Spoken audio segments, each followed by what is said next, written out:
नमस्कार बच्चों। तो आज हम ध्वनि का परावर्तन संबंधी नियम देखने वाले हैं कि ध्वनि का परावर्तन कैसे होता है। आप जानते हैं जैसे प्रकाश का परावर्तन होता है उसी प्रकार से ध्वनि का परावर्तन होता है। तो ध्वनि का परावर्तन ध्वनि भी किसी पृष्ठभाग से टकराकर हमारे कानों तक आती है, तब जाके हमें वो चीज़ सुनाई देती है। या ध्वनि के लिए माध्यम की आवश्यकता होती है। तो हवा क्या है, एक माध्यम है जिसकी वजह से हम ध्वनि सुन सकते हैं। तो देखिए ये प्रयोग किया गया है कार्डबोर्ड का, और उसमें किस तरीके से हम देख सकते हैं उसके बारे में देखते हैं कि घड़ी की सहायता से निर्मित होने वाले कंपन, मतलब यहाँ पे एक गत्ता लिया गया है, कार्डबोर्ड की दो नलियाँ दी गई हैं, एक साइड घड़ी रखा गया और दूसरी साइड उसकी टिक टिक टिक टिक की आवाज़ आ रही है, ऐसा बताया गया है। तो प्रकाश तरंगों की भांति ही ध्वनि तरंगों का भी ठोस या द्रव पृष्ठभाग से परावर्तन होता है। वे भी परावर्तन के नियमों का पालन करती हैं। ध्वनि के परावर्तन के लिए किसी खुरदुरे या चिकने पृष्ठभाग की रुकावट की आवश्यकता होती है। ध्वनि के आने की दिशा व परावर्तित होने की दिशा परावर्तक पृष्ठभाग के अभिलंब के साथ समान कोण बनाती है। जैसे ये जो है, ये θ1 और θ2, ये दोनों का जो मान रहेगा वो क्या रहेगा, बराबर रहेगा। जैसे θ1 रहेगा वैसे ही क्या रहेगा, उतने ही माप का θ2 रहेगा। फिर और वे एक ही प्रतल में होते हैं। क्लियर। तो ध्वनि में एक तरह से योग्य परावर्तक होते हैं, कुछ अयोग्य परावर्तक होते हैं। तो योग्य परावर्तक मतलब जिससे कि ध्वनि परावर्तित होकर हमारे कानों तक पहुंचती है, और अयोग्य परावर्तक मतलब जिससे कि ध्वनि कुछ मात्रा में उसमें अवशोषित कर ली जाती है। तो यह क्या होता है, अयोग्य परावर्तक होता है।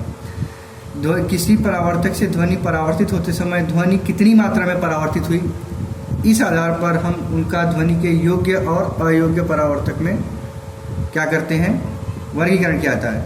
कठोर और समतल पृष्ठभाग से ध्वनि का परावर्तन अच्छी तरह होता है। तो कपड़े, पेपर, चटाई, पर्दे, फर्नीचर से ध्वनि का परावर्तन न होकर ध्वनि अवशोषित कर ली जाती है, इसलिए उसे अयोग्य परावर्तक कहते हैं। तो इस तरीके से हम योग्य और अयोग्य परावर्तक की परिभाषा दिखाते हैं। ओके। तो इसमें कपड़े, पेपर, चटाई यह क्या है, अयोग्य परावर्तक है। ओके। तो अब हम देखते हैं आगे। उसके बाद देखिए क्या है नेक्स्ट। आगे हम देखते हैं किसी ठंडी हवा के स्थान पर प्रतिध्वनि।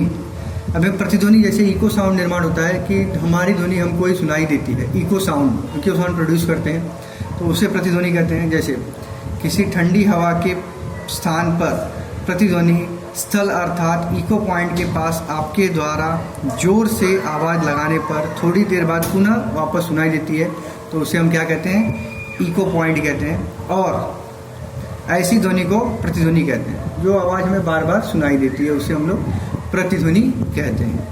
प्रतिध्वनि का अर्थात मूल ध्वनि का किसी भी पृष्ठभाग से परावर्तन के कारण होने वाली पुनरावृत्ति है।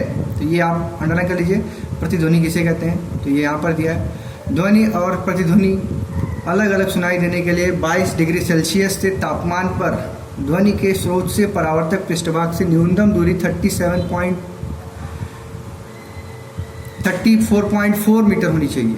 देखिए जैसे यहाँ पे दिया है, न्यूनतम दूरी कितने मीटर होनी चाहिए, 22 डिग्री सेल्सियस से तापमान पर हवा में ध्वनि का वेग 344 मीटर पर सेकंड होता है।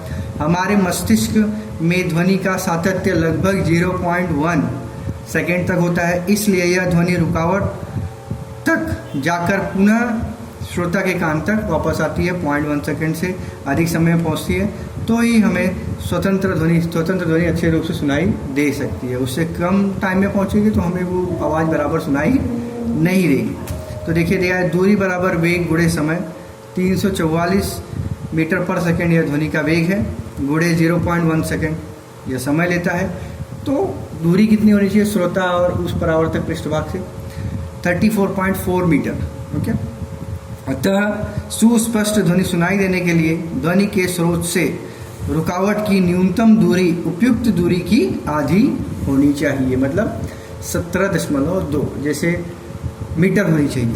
ओके। इसी आधार पर क्लास की रचना या हॉल की रचना की जाती है, जिसके ऊपर हमें ये चीज़ लागू होती है। क्लियर? तो आज इतना ही करेंगे, आगे के लेक्चर में आगे का देखेंगे। धन्यवाद।